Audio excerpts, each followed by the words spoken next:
புதிய பூமி நண்பர்கள் அனைவருக்கும் வணக்கம். நான் ராஜ்பாபு.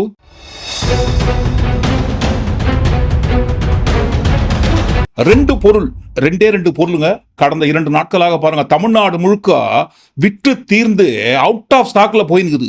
அதுல ஒண்ணு பாருங்க வெளுக்கிறது, துணி வெளுக்கிறது கிடையாது, இந்த மாதிரி வெளுக்கிறது.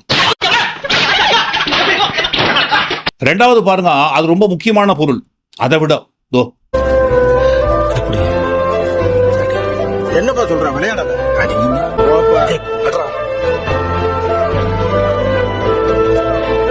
ஏன் அப்படி? ஏன்னா பாருங்க ஊருக்குள்ள போயினுக்கிற விஷயம் அப்பி பீடிங்க படத்துல இருக்காரு இல்லைங்களா, இந்த பெரிய மனுஷனோட பேரு. இந்த எபிசோடு முழுக்க வர பெரிய மனுஷன் தான் நாங்க சொல்லுவோம், நீங்களும் ஏத்துக்கணும். இந்த பெரிய மனுஷனோட பேரு MS ஷா. ஏதோ இந்தி படத்துல வருகின்ற வில்லன் பேர் மாதிரி இல்லைங்க, செம்ம ஸ்டைலா MS ஷா. இந்த நபர் மதுரையை சேர்ந்தவர். எதுக்காக ஆரம்பத்திலேயே மதுரை என்பதை அழுத்தி சொல்றோம்னு சொல்லி உங்களுக்கு போக போக தெரியும். மதுரையை சேர்ந்த இந்த MS ஷா என்பவர் மதுரை திருமங்கலம் பகுதியில் உள்ள ஒரு பிரபலமான தனியார் கல்லூரி, அந்த பிரபலமான தனியார் கல்லூரியில் தலைவராக இருக்கிறவர் தான் பாருங்க இந்த ஷா என்பவர். போதுமா? எப்படி போதும்? பிரபலமான தனியார் கல்லூரியில தலைவராக இருக்கிறோம்னு சொல்லும் போது அப்படி இந்த கல்லூரியில ஏதாவது பாருங்க நம்ம தலைமையில அப்படி இப்படின்ட்டு நல்லது பண்ணும்போது பாதுகாப்பு நமக்கு தேவைப்படுது இல்லைங்களா? அப்படி பாதுகாப்பு தேவைன்னா தமிழ்நாட்டில் மட்டும் கிடையாதுங்க, இந்தியாவிலேயே பாருங்க இதை போன்ற பெரிய மனுஷனுங்களுக்கு அடைக்கலமாக புகலிடமாக பாதுகாப்பான இடம் ஒரு கட்சி இருக்குன்னா எந்த கட்சின்ட்டு நாடு முழுக்க தெரியும். Particularly BJP. அதே கட்சி தான். அந்த கட்சிக்குள்ள தான் பாருங்க இவர் தன்னை இணைத்துக் கொள்கிறார். தன்னை இணைத்துக் கொண்டு தமிழ்நாட்டில் பொருளாதார பிரிவோட தலைவராக ஒரு போஸ்டிங் வாங்குறாரு. எங்கேயோ கேட்ட குரல் பக்கத்துல கேட்டுங்கிற குரல் தான் கேட்டே இருக்க போது, அடுத்தடுத்து வருகின்ற குரல்கள் கேட்டே தான் இருக்க போது. இந்த பொருளாதார பிரிவு தலைவராக இருக்கிற இந்த பெரிய மனுஷன் ஷா மீது பாருங்க ஒரு புகார் ஒன்று பதிவாகுது. என்ன புகாருங்க? இந்த கட்சிக்குள்ள இருக்காங்கன்னு சொல்லும் போது பெரும்பாலானவர்கள் மீது என்ன புகார் பதிவாகும் எல்லாருக்குமே தெரியும். அந்த மாதிரி புகார் தான் பதிவாகுன்ட்டு அந்த வரிசையில் தான் பாருங்க இவர் மீதும் அந்த மாதிரி ஒரு புகார் தான் பதிவாகுது. அதுவும் எப்படிங்க? 15 வயது சிறுமிக்கு பாலியல் தொல்லை கொடுத்த புகார் கொடுப்பது யாருங்க? அந்த 15 வயது சிறுமியோட தந்தை தான் பாருங்க புகார் கொடுக்குறாரு. இந்த பிரச்சனை எங்கிருந்து ஆரம்பிக்குதுன்னா, அந்த சிறுமியோட மொபைலுக்கு தொடர்ந்து பாருங்க ஒரு குறிப்பிட்ட நம்பர்ல இருந்து ஆபாச செய்திகள், புகைப்படங்கள், ஒரு சில ஆபாச வீடியோக்கள்லாம் கண்டினியூவா ஒரு குறிப்பிட்ட மொபைல்ல இருந்து வந்துட்டே இருக்குங்களாம். இது அந்த சிறுமியோட தந்தை பார்க்கறாரு, செக் பண்றாரு. ஒரு குறிப்பிட்ட நம்பர்ல இருந்து இதே போல மெசேஜ், வீடியோ, போட்டோஸ்லாம் யார் அனுப்புறதுன்னு செக் பண்ணும்போது தான் தெரியுது பாருங்க அந்த குறிப்பிட்ட நம்பருக்கு பின்னணியில் இருக்கிற நபர் இந்த பெரிய மனுஷன் என்பது. இந்த பெரிய மனுஷனான ஷா என்பவர் தான் பாருங்க அந்த சிறுமியோட மொபைலுக்கு தொடர்ந்து இதே போல மெசேஜ், போட்டோ, புகைப்படம் எல்லாத்தையும் அனுப்பிட்டு இருக்காரு. இதை அடுத்து அந்த சிறுமியின் தந்தை என்ன நடந்ததுன்னு கேட்கும்போது தான் அந்த சிறுமி தனக்கு நேர்ந்த கொடுமைகளை அவங்க அப்பா கிட்ட சொல்லியிருக்கு. தொடர்ந்து அந்த சிறுமிக்கு இந்த பெரிய மனுஷன் பாலியல் தொல்லை கொடுத்திருக்கிறார் என்கின்ற உண்மையை. இப்படி அந்த சிறுமிக்கு தொடர்ந்து பாலியல் தொல்லை ஓப்பனா கொடுப்பதற்கு காரணம் கொடுமை என்ன தெரியுங்களா? அந்த சிறுமியின் பின்னணியில் இருப்பது வேற யாரும் கிடையாதுங்க, அந்த சிறுமியோட தாய், அந்த சிறுமியோட அம்மா தான் பாருங்க இந்த பெரிய மனுஷங்க உடனே இருந்திருக்காங்களாம். ஒரே நேரத்தில் எப்படிங்க? ஒரு பக்கம் அம்மா, இன்னொரு பக்கம் பாருங்க அம்மாவோட பொண்ணு. இப்ப தெரிஞ்சுங்களா இவரை நாங்க ஏன் பெரிய மனுஷன் சொன்னோம்னு சொல்லி. இந்த மாதிரி ஒரு பெரிய மனுஷன் இப்பேற்பட்ட நல்ல காரியம் கூட செய்யலனா எப்படிங்க ஊருக்குள்ள பெரிய மனுஷன் தலை நிமிர்ந்து நடக்க முடியும்? ஒரே நேரத்தில் பாருங்க அம்மா, அதை அடுத்து அம்மாவோட பொண்ணு, 2 பேரையுமே பாருங்க தொல்லை கொடுத்துருக்காரு. அம்மாவை பாருங்க தன் பக்கம் இழுப்பதற்கு என்னென்ன சொல்லி என்னென்ன மிரட்டி இதே போல பண்ணியிருப்பாங்கன்ட்டு நம்ம சொல்ல வேண்டிய அவசியம் கிடையாது. பணம், பவர் ரெண்டுமே பாருங்க ஒட்டுமொத்தமா அந்த பெரிய மனுஷன் கையில இருக்கு. அதே போல மிரட்டி எல்லாம் பாருங்க அம்மாவை தன் பக்கம் இழுத்திருப்பாரு. இந்த சிறுமி எப்படி இந்த மாதிரி மெசேஜ் எல்லாம் கண்டினியூவா அனுப்பிச்சிட்டே இருக்கும்போது அமைதியா இருக்கு அப்படின்னு கேட்பாங்க. காசு காசு காசு காசு, பணம் இருக்குன்ற திமிரு, ஆணவம், அகம்பாவம், கர்வம் அந்த சிறுமிக்கு பாருங்க ஆசை வார்த்தை காட்டுறது. நீ கேட்பதை வாங்கி தரேன், உனக்கு என்னென்ன தேவையோ நான் வாங்கி கொடுக்குறேன், நகை வேணுமா வாங்கி தரேன், என்னென்ன வேணும் உனக்கு விருப்பப்பட்ட ட்ரெஸ் என்ன கேட்கறியோ வாங்கி தரேன்ற ஒரு ஆசை வார்த்தையெல்லாம் காட்டி பாருங்க இந்த பெரிய மனுஷன் தொடர்ந்து அந்த சிறுமிக்கு பாலியல் தொல்லை கொடுத்திருக்காரு. இதை அடுத்து அனைத்தையும் கேட்டறிந்த பின்னர் அந்த சிறுமியோட தந்தை மதுரை மாநகர் அனைத்து மகளிர் காவல் நிலையத்துல புகார் கொடுக்கிறார். புகார் கொடுத்ததை அடுத்து இந்த இந்த பெரிய மனுஷனான MS ஷா என்பவர் மீது போக்சோ சட்டத்துல 3 பிரிவுகளின் கீழ் வழக்கு பதிவு பண்றாங்க. நல்லா பார்க்கணுங்க, வழக்கு தான் பதிவு பண்றாங்க. போக்சோ சட்டத்தில் உள்ள 3 பிரிவுகளின் கீழ் வழக்கு தான் பதிவு பண்றாங்க.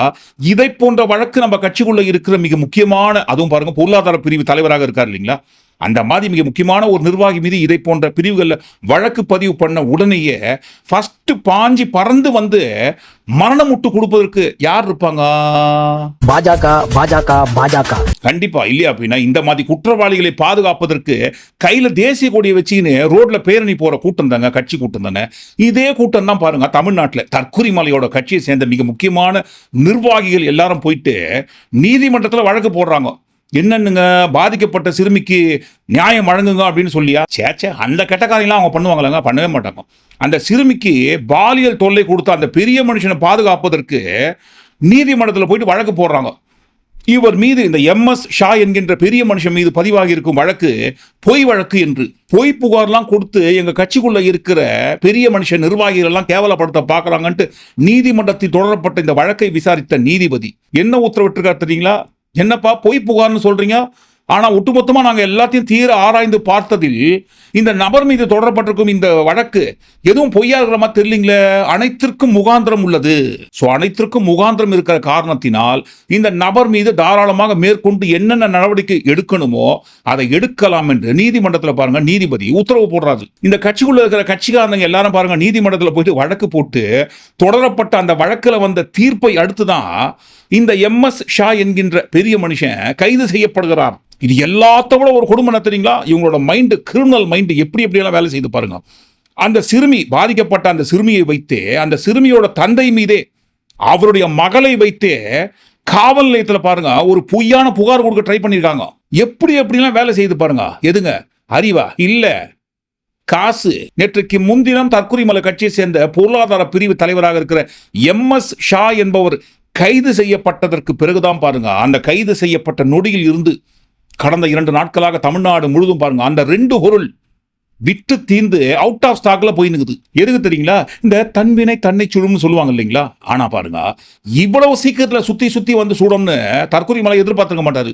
இதோ வருது பாருங்க. திராவிட முன்னேற்ற கழகத்துல ஒரு பொறுப்புல, சைதை பகுதியில ஒரு பொறுப்புல, வட்ட பொறுப்புல இருக்கக்கூடிய ஒரு ஆள் திமுகவிலே தன்னை இணைத்துக் கொண்டு இந்த மாதிரி முக்கியமானவங்க பக்கத்துல ஒரு புகைப்படமோ அவங்க பக்கத்துல இருப்பது போல முகநூல்ல பதிவு செய்வதற்கு ஒரு புகைப்படம் தேவைப்படுது. அந்த கட்சியில ஒரு பதவி தேவைப்படுது. இது போன்ற அமைச்சர்கள் கூட நின்று ஏதோ போட்டோக்கு போஸ்ட் கொடுத்தாங்க, நாங்க என்ன செய்யறோம் திமுக சொல்லிங்க. இவங்க போட்டோக்கெல்லாம் போஸ்ட் கொடுக்கல. பாருங்க, இவர்கள் எல்லாம் திமுகவினுடைய நிகழ்வுல பங்கெடுக்கக்கூடிய பொறுப்பில் இருக்கக்கூடிய தொண்டர். ஒரு முக்கியமானவர்களுக்கும் சால்வை அணிவிப்பது. போட்டாருங்களா போட்டோலாம் எடுத்து? இதை பாருங்கண்ணா, இதை பாருங்கண்ணா, இவர் யார் கூட நிற்கிறார் பாருங்கண்ணா, இந்த ஞானசேகரன் என்பவர் யார் கூட நிற்கிறார் பாருங்கண்ணா, யார் கூட புகைப்படம் எடுத்திருக்காரு பாருங்கண்ணா, யாருக்கு போனாட போத்தாரு பாருங்கண்ணா.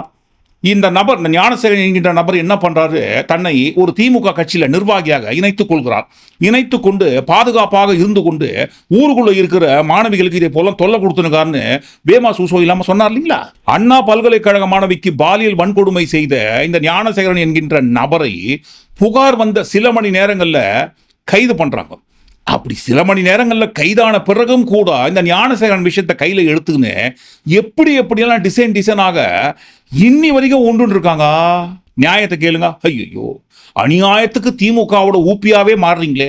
உங்களுக்கு 200 ரூபாய் கிரெடிட் ஆயிடுங்க, நீங்க கவலையே படாதீங்க. பொங்கல் போனஸும் சேர்ந்து வருவதற்கு வாய்ப்பு இருக்குன்ட்டு ஒரு சில நண்பர்கள் கண்டிப்பா பாருங்க சொல்லுவாங்க. அப்படி சொல்ற நண்பர்களுக்கு சொல்லிடுறோம், எங்களுக்கு பாருங்க பொங்கல் போனஸ் வந்தாலும் சரி, 200 ரூபாய் கிரெடிட் ஆனாலும் சரி, கண்டிப்பா பாருங்க உங்களுக்கு நாங்கள் பங்கு கொடுத்துட்றோம்.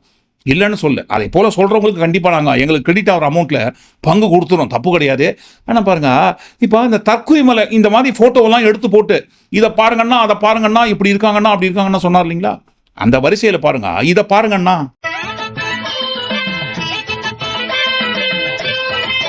சும்மா தூரமாலாம் இந்த போட்டோல இருக்கா இல்லைங்களா? இந்த பக்கம் உதயநிதி, இந்த பக்கம் ஞானசேகரன், இந்த மாதிரி பாருங்க தூரமாலாம் நிக்கலங்க, ரொம்ப கிட்ட க்ளோஸா கட்டி பிடிச்சிக்கினே அந்த ஷா என்பவர் கட்டி பிடிக்கிறது இருக்கட்டும், இந்த ஷாவை பாருங்க தற்குறிமலை கட்டி பிடிச்சிருக்காரு. பழைய திரைப்படங்களில் வருகின்ற கதாபாத்திரங்கள் பொழியும் பாச மழையை போல எப்படி பாச மழையில நனைஞ்சின்னு எப்படி கட்டி பிடிச்சிக்கின்னு பொன்னாட போத்தின்னு போட்டோக்கு போஸ்ட் கொடுக்குறாங்க பாருங்க. ஞானசேகரன் என்பவரை குறித்து தமிழ்நாடு முதல்வர் ஸ்டாலின் அவர்கள் சட்டமன்றத்தில் என்ன சொன்னாருங்க? நான் முன்பு விளக்கம் தந்த சென்னை மாணவி வழக்கில் கைது செய்யப்பட்டவர், நிச்சயமா சொல்றேன், உறுதியாக சொல்றேன், திமுக உறுப்பினர் இல்லை. திமுகவுடைய ஆதரவாளர் அதை நாங்கள் மறுக்கல. அமைச்சர்களோடு அரசியல்வாதிகளோடு படங்கள் எடுத்திருக்கலாம், தவறு இல்லை. ஆனால் யாராக இருந்தாலும் உண்மையாக திமுக இருந்தாலும் நான் நிச்சயமாக உறுதியாக நடவடிக்கை எடுப்பேன், அதில் எந்த மாற்றம் கிடையாது. ஆனால் திமுக காரன் இல்லை, திமுக உறுப்பினர் அல்ல, திமுக அனுதாவி, அதுதான் உண்மை. ஏன்னா எப்படி இருந்தாலும் கூட அந்த குற்றவாளியை நாங்கள் காப்பாற்றல, உடனடியாக கைது செஞ்சு சிறையில் அடைச்சிருக்கிறதோடு குண்டர் சட்டத்திலும் போட்டிருக்கிறோம். சொன்னாருங்களா, திமுக உறுப்பினர் அல்ல, என்னால் அதை உறுதியாக சொல்ல முடியும், ஆனால் திமுகவோட ஆதரவாளர் அப்படின்னு ஒரு உண்மையை சொன்னார் இல்லைங்களா. ஆனா பாருங்க, இந்த கைது செய்யப்பட்ட இந்த MS ஷா என்பவர் அம்மா பொண்ணு 2 பேருக்கும் ஒரே சமயத்தில் தொல்லை கொடுத்த இப்பேற்பட்ட ஒரு பெரிய மனுஷன் பாருங்க, தற்கொலைமலை கட்சியில தமிழ்நாடு பொருளாதார பிரிவில் தலைவராக இருக்காருங்க. அவரு ஒருவருக்கு ஒருவர் சளைத்தவர்கள் இல்லை என்று சொல்கின்ற வகையில பாருங்க, அன்பை மாறி மாறி பொழிந்து கொள்ளும் இவ்வளவு க்ளோஸ் ஃப்ரெண்டா இருக்கிறவங்க. அடுத்த கட்சியை சேர்ந்த நிர்வாகியே பாருங்க, ஒரு மாணவிக்கு இதை போல அநியாயம் பண்ணிட்டாருன்னு சொல்லி எத்தனை முறை சவுக்கால் ஆட்சி பண்ண அறிவிச்சாரு. நாளை காலை 10 மணிக்கு மாநில தலைவராக என்னுடைய இல்லத்திற்கு வெளியே நான் நின்று சாட்டையால் என்னை 6 முறை நான் அடித்துக் கொள்ள போகின்றேன். சாட்டை என்னை அடிச்சுக்க சொன்ன எண்ணிக்கை 6, ஆனா பாருங்க அடிச்சின எண்ணிக்கை எக்ஸ்ட்ரா 2 ஆயிடுச்சு. 6 + 2 8 ஆயிடுச்சு. எண்ணின்னு உங்களுக்கு பாருங்க 1 2 தெரியலையோ, இல்ல பாருங்க அடிச்சுக்கிட்டான் நூல் சாட்டை தானே வலிகவா போகுதுன்னு அப்படியே விட்டாங்களா இல்லையான்னு தெரியல. மொத்தம் பாருங்க 6 + 2 8 முறை அடிச்சுக்கினார் இல்லைங்களா சாட்டையில அவர் வீட்டு வாசல்லையே. அப்ப பாருங்கன்னா அம்மா பொண்ணு 2 பேரையுமே சேர்த்து நாசம் செய்த இப்பேற்பட்ட ஒரு பெரிய மனுஷன் மாநில பொருளாதார பிரிவு தலைவராக இருக்காரு, தற்கொலைமலையோட க்ளோஸ் ஃப்ரெண்டா இருக்காரு.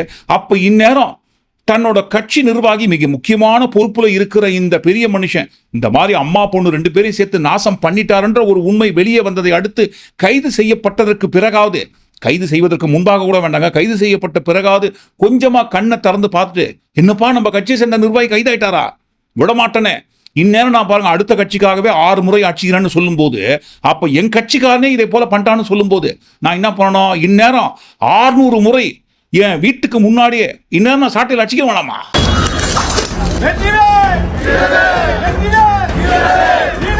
டப்பு டிப்பு டொப்பு டிப்புன்னு என் சத பிய பிய கிழிய கிழிய நூல் சாட்டையால நான் அடிச்சு டிராமா பண்ண வேணாமா. Thirupathi brothers doctor Lingusamy boss Thirumanikkam ஏன் பண்ணலங்க? புகார் இந்த நபர் மீது பதிவாகும் போது வேணா கூட பரவாயில்ல பார்த்துக்கலாம் அப்படின்னு சொல்லி சும்மா விட்டுருக்கலாம். புகார் பதிவானதை அடுத்து நீதிமன்றத்தில் வழக்கு தொடரப்பட்டு நீதிமன்றத்தில் உத்தரவு வந்ததை அடுத்து பாருங்க இந்த நபர் கைது செய்யப்பட்டு கிட்டத்தட்ட பாருங்க 2 நாட்கள் கிட்ட ஆக போகுது. 2 நாள் வரைக்கும் வெயிட் பண்ணிட்டு இருந்தோம். தற்கொலைமலை பாருங்க பொங்கல் வச்சுட்டாவது வந்து அடிச்சுப்பாரான்னு வெயிட் பண்ணி பார்த்தோம். பொங்கலும் முடிஞ்சு போச்சு. இவர் கட்சிக்காரனுக்காக மீண்டும் விட்ட இடத்துல இருந்தா அந்த சாட்டை டிராமாவை தொடங்குவான்னு வெயிட் பண்ணோம். ஆனா பாருங்க அச்சிக்கு வேலை.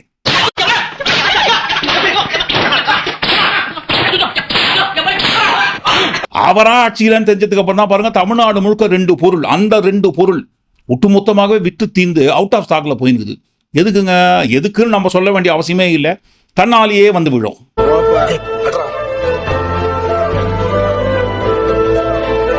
அதை அடுத்துதான் பாருங்க தமிழ்நாடு முழுக்க சாட்டையை தற்கொலைமலை தலைமையில அவங்க கட்சியை சேர்ந்தவங்களே வாங்கி ஒட்டுமொத்தமா யார் கைக்கும் கிடைக்காம பதிவு உள்ள வச்சுருக்காங்களாம். கிடைச்சதுன்னா இந்நேரம் வெளுத்திருப்பார் இல்லைங்களா. ஓ சாரி, அவரே தன்னைத்தானே வெளுத்து நிற்பார் இல்லைங்களா. இந்நேரத்துக்கெல்லாம் ரோஷக்காரன் மானஸ்தன் சாப்பாட்டில் உப்பு போட்டு திங்கிற கௌரவஸ்தன் சாட்டையில் அச்சிக்க முடியலனாலும் தன்னோட மாநில தலைவர் பதவியை ராஜினாமா பண்ணிட்டு ஓடி இருக்கணும் இல்லைங்களா. ஏன் ஓடலைங்க? எதுங்க ஆரம்பிச்சிங்களா நிறுத்தத்துக்கு? மானம் ஊர் ஊரா தெரு தெருவா ரோடு ரோடா எந்த கடையில் கிடைக்கும் தேடினுக்காரா? யாரு? தற்கொலைமலையா? சரி, இல்லாததை பாருங்க வேற எங்கேயாவது கிடைக்குமான்னு தேடித்தானே ஆகணும். தேடின்னு வரட்டும், தப்பு கிடையாது, வெயிட்டிங் லிஸ்ட்ல அவர் வைப்போம். இப்போ இந்த மதுரை இந்த சம்பவம் நடந்தது மதுரையில் அப்படின்ட்டு ஆரம்பத்திலேயே எதுக்காக அழுத்தி மதுரை மதுரைன்னு சொன்னோம் தெரியுங்களா? அங்க பாருங்க, முழுசா சந்திரமுகியா மாறி இருக்கிறவன் மனைவி கங்கா வெப்பா. மதுரையில் அரங்கேற்றம் செய்யப்பட்ட, அதுவும் பாருங்க வேற ஒரு ஊர்ல இருந்து நாடக நடிகர்களை எல்லாம் கூட்டிட்டு வந்து மதுரையில் அரங்கேற்றம் செய்த நம்ம XNCW அம்மா தலைமையில மதுரையில் அரங்கேற்றம் செய்த நாடக சிலம்பு போராட்டம், அதை அடுத்து டிராமா நீதி பேரணி. எதுக்காக இதெல்லாம்? எல்லாம் பாருங்க சென்னையில பாதிக்கப்பட்ட அண்ணா பல்கலைக்கழக மாணவிக்காக நீதி நேர்ம நியாயம் கேட்டு மதுரையில போராடுறாங்களாமா. அப்படி மதுரையில் நாடக சிலம்பு போராட்டத்தை ஸ்டார்ட் பண்ணி டிராமா நீதி பேரணியை தொடங்கி சென்னையில வந்து முடிக்கிற மாதிரி பேச்சு. அப்படி முடித்த கையோடு பாருங்க யார்கிட்ட போய் மனு கொடுக்குறாங்க, ஐயோ பாதிக்கப்பட்ட மாணவிக்கு நியாயத்தை சொல்லுங்க அப்படின்னு சொல்லி இந்த பெரிய மனுஷர்கிட்ட. என்னங்க ஒரு ஆளுநர் இல்லைங்களா, என்னங்க அது பெரிய மனுஷன் கூட சொல்லிங்களேங்க, இன்னு போட்டு மனுஷர் பெரிய மனுஷர்னு போட்டு ரொம்ப மரியாதையாக தாங்க சொல்லியிருக்கோம். இந்த பெரிய மனுஷர்கிட்ட தான் பாருங்க மனு கொடுக்கறத அங்கிருந்து கிளம்பி வர மாதிரி பேச்சு. ப்ரீ பிளான் பண்ணி பேசி வச்ச மாதிரியே பாருங்க இந்த பெரிய மனுஷர் கிட்ட தான் மனுவை கொண்டு போய் கொடுத்தாங்க இந்த கட்சியை சேர்ந்த மிக முக்கியமான தாய்மார்கள் எல்லாரும். அண்ணா பல்கலைக்கழக மாணவிக்காக நியாயம் கேட்டு களத்துல இறங்கி போராட்டம் செய்த இந்த தாய்மார்கள், மிக முக்கியமான இந்த கட்சியை சேர்ந்த தாய்மார்கள் கூட்டம்லாம் இப்ப எங்க போனாங்க? இவங்க கட்சிக்குள்ள இருக்கிற மிக முக்கியமான மாநில பொருளாதார பிரிவு தலைவராக இருக்கிற எம்.எஸ். ஷா என்கின்ற பெரிய மனுஷனை, அம்மா பொண்ணு 2 பேருக்குமே இதை போல தொல்லை கொடுத்து நாசம் செய்த இந்த பெரிய மனுஷனை கைது செய்த பிறகும் கூட ஒருத்தர் கூட பாருங்க என்னப்பா இதை போல அநியாயம் பண்றீங்கன்னு நம்ம கட்சிக்குள்ள இருந்துக்குன்னு யாருமே வாயத்திறக்கல. பாத்துக்கோங்க ஏன் அப்படி டிசைன் அப்படி. இந்த மாதிரி பிரச்சனைகளை எங்க கட்சியை சேர்ந்த நிர்வாகிகள் எல்லாம் பாருங்க கைதாயிட்டாங்கன்னா அப்ப பாருங்க எங்க வாய் திறக்க முடியாத அளவுக்கு கோந்து ஸ்பெஷல் கோந்து டிசைன் பண்ணி வாயில ஒட்ட வச்சிருவாங்க, அப்படியே ஒட்டிக்கும். அதே பாருங்க மற்ற கட்சி, அது முக்கியமாக பாருங்க திமுக கட்சியை சேர்ந்த நிர்வாகிகள் ஏதாவது பண்ணிட்டாங்களோ, அவங்க நிர்வாகியே இல்லைன்னா கூட நாங்க நிர்வாகி ஆக்கி என்னப்பா மாணவிக்கு திமுக கட்சியை சேர்ந்தவங்க இதே போல அநியாயம் பண்ணிட்டாங்களா, அப்ப பாருங்க அந்த டிசைன் பண்ண கோந்து திறந்துக்கும். திறந்த உடனே அலற ஆரம்பிச்சிருவோம்ல. நாங்க ஏதாவது சொன்னா உடனே பாருங்க நீ அந்த ஊரை பார், ஊப்பிய போய் பாரு அப்படி இப்படின்னு சொல்லுவாங்க. நீ முதல்ல நம்ம ஊரை பாரு. உடனே நாங்க ட்விட்டர்ல போட்டா உங்க ஊரை பாரு, அந்த ஊரை பாரு, நம்ம ஊரை பாரு, நம்ம பெண்ணுக்கு பாதுகாப்பா இருக்காங்களா நீங்க. மற்ற விஷயத்துக்கெல்லாம் எதை கேட்டாலும் ஒரே நாடு எல்லாம் ஒண்ணு அப்படின்னு பாருங்க, எல்லாம் ஒண்ணா இருக்கும். இப்ப இதே போல விஷயம்னு சொல்லும் போது தமிழ்நாடு தனி நாடு, அதனால பாருங்க நீ நம்ம ஊரை பாருன்னு சொன்னாங்க இல்லைங்களா. பாருங்க இது நம்ம ஊர் தானே தமிழ்நாடு. நம்ம ஊருக்குள்ள இவங்க கட்சியை சேர்ந்த மிக முக்கியமான நிர்வாகி இதை போல பண்ணது நம்ம ஊர் தானே. ஏங்க கண்ணை திறந்து எட்டி பார்த்து என்னன்னு கேட்கலங்க நம்ம ஊருக்காக. தமிழ் தமிழ் தமிழ் தமிழ் எல்லாம் தமிழ், எதிலும் தமிழ், எங்கும் தமிழ், எல்லாத்திலுமே தமிழர்கள். ஐயோ தமிழர்களின் பாதுகாப்புக்காக நான் மட்டும்தான் இருக்கிறேன். தமிழர்களின் வாழ்வுரிமை, தமிழர்கள் விடுதலை, தமிழர்களின் வாழ்வு, தமிழ்நாடு எல்லாம் அனைத்திற்கும் நான் தான் இருக்கிறேன். ஐயோ தமிழ்நாட்டில் பிறந்த என் மாணவிக்கு பாதுகாப்பு இல்லாமல் போய்விட்டதே, பெண்கள் கதறுகிறார்களே. ஐயோ இந்த திமுக கட்சி எப்போதுதான் ஒழியும், ஆட்சி எப்போதுதான் அகற்றப்படும் வரை ஓய மாட்டேன், ஒதுங்க மாட்டேன். நான் யார் தெரியுமா? நான் தான் தமிழன் பொங்கி பொங்கல் வைக்கிற நம்ம நொன்ன.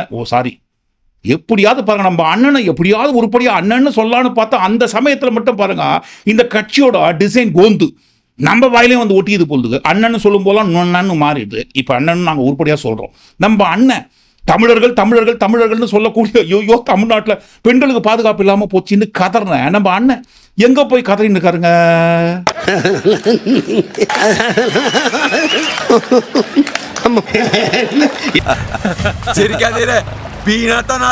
யார் அந்த சார்? திரும்ப கேட்கிறோம், யார் அந்த சார்? இந்த யார் அந்த சார் என்கின்ற தமிழ்நாட்டில் மட்டும் கிடையாது, இன்றைக்கு நாடு முழுக்க, இந்தியா முழுக்க மிகப்பெரிய அளவில் ஓங்கி ஒழித்திருக்கக்கூடிய குரலாக இருக்கிறது. யார் அந்த சார்?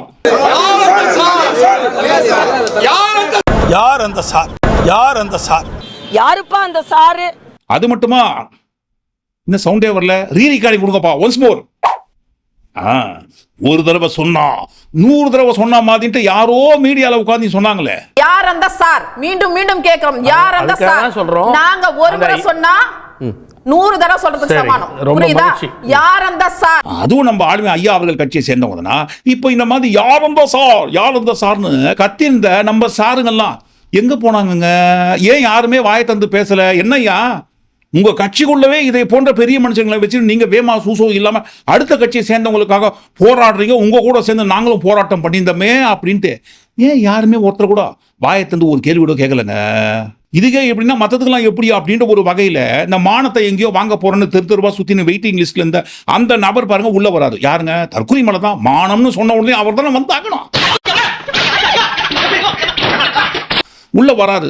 இப்போ அவருக்கும் இந்த ஷா என்பவருக்கும் கட்சி ரீதியாக தொடர்பு இருப்பதோடு மட்டுமல்லாமல் பர்சனலா ஏதோ தொடர்பு இருக்காமே. இந்த எம்.எஸ். ஷா என்கின்ற இந்த நபரோட கெஸ்ட் ஹவுஸ்ல தற்கொலை மேல போய் தங்கி இருக்காராமே. நாங்க சொல்லங்க, சொல்றவங்க சொல்றாங்க.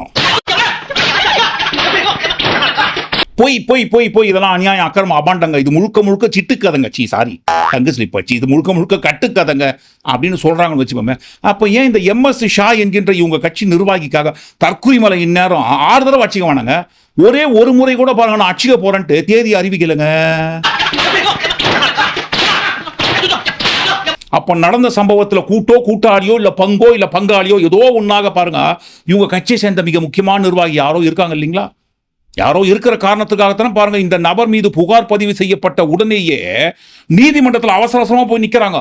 எங்க கட்சியை சேர்ந்த நிர்வாகி மீது பொய் வழக்கு போட்டு கைது பண்ண ட்ரை பண்றாங்க, எப்படியாவது காப்பாத்துங்கன்னு உங்க கட்சியை சேர்ந்த நிர்வாகிகளே போயிட்டு நீதிமன்றத்தில் போயிட்டு வழக்கு போடுறதுக்கு யாரோ ஒரு பெரிய மனுஷன் தூண்டுகோலாக இருந்துருக்காங்க அவருக்கு பாதுகாப்பாக.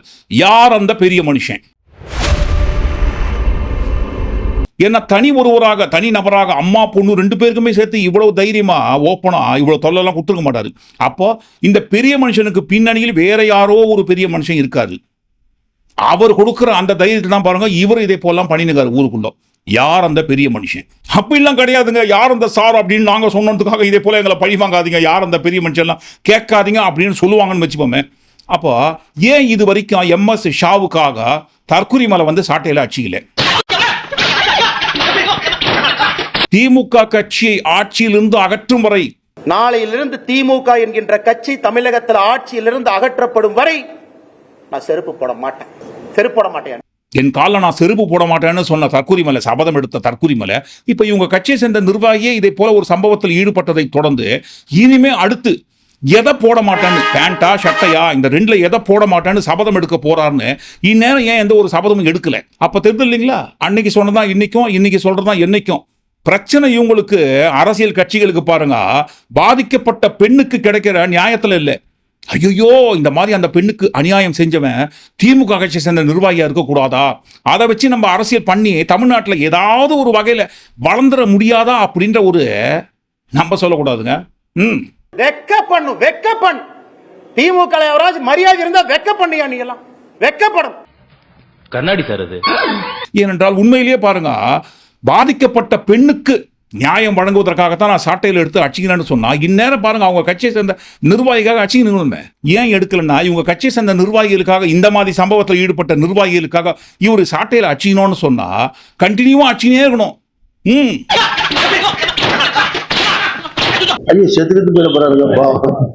ஒரு மனுஷன் எவ்வளவு ஷார்ட் அடி தாங்க முடியும்? அதுல பாருங்க மேஜர் கண்டிஷன் சப்ளை ஒரிஜினல் தேங்காய் நாறு சாட்டை. இவங்க கட்சியை சேர்ந்தவங்க முதல்ல பாருங்க ஒரிஜினலா தேங்காய் நாறு சாட்டை எடுத்து வந்து கொடுத்தாங்க இல்லைங்களா? ஐயோ என்னப்பா இந்த சாட்டையை பார்த்தாலே பக்குனுக்குதேன்னு சொல்லி அந்த சாட்டைக்கு பதிலாக இந்த சாட்டையை, நூல் சாட்டையை சும்மா அழகா பட்டும் படாம அடி கூட எங்கேயுமே ஓங்கி அடிச்சா கூட அடி விழாதபடி நூல் சாட்டையை மாத்தினார் இல்லைங்களா? அந்த மாதிரி நூல் சாட்டை இல்லாமல் ஒரிஜினல் தேங்காய் நாரால ஆன சாட்டையால இந்நேரம் அடிச்சுக்கணும். ஒரு மனுஷன் எவ்வளவு ஷார்ட் அடி தாங்க முடியும்? தெரியாது, அவர் தான் கேட்கணும் ஒரிஜினல் சாட்டையை வாங்கி அடிச்சுப்பாரான்னு சொல்லி. எப்போ இந்த MS ஷா என்கின்ற பெரிய மனுஷனுக்காக சாட்டையில ஒரிஜினல் சாட்டையால எத்தனை முறை அடிச்சுக்க போவதாக தேதி அறிவிக்க போறாருங்க. ஒட்டுமொத்தமா எல்லாத்தையும் கூட்டி கேச்சு அவங்க கட்சிக்குள்ள இருக்கவங்க யார்கிட்ட கேட்டாலும் கண்டிப்பா பாருங்க தெரியவதற்கு வாய்ப்பு கிடையாது. உங்களுக்கு ஒரு வேலை தெரிஞ்சதுன்னா தற்குறிமலை எப்ப பாருங்க இந்த பெரிய மனுஷனுக்காக வந்து நடுரோடுக்கு வந்து சாட்டையில் அடிச்சுக்க போறாருன்ற ஒரு உண்மையை உங்களுக்கு தெரிஞ்சா நீங்களாவது கருத்துக்கள் வாயிலாக பதிவு பண்ணுங்க. இந்த காணொலிகளில் வந்த எல்லா விஷயத்தை குறித்து நீங்க என்ன அப்படி உங்களுக்கு கருத்துக்களையும் சேர்த்து பதிவு பண்ணுங்க. மீண்டும் இன்னொரு காணொலியில் நாம் சந்திப்போம். நன்றி, வணக்கம்.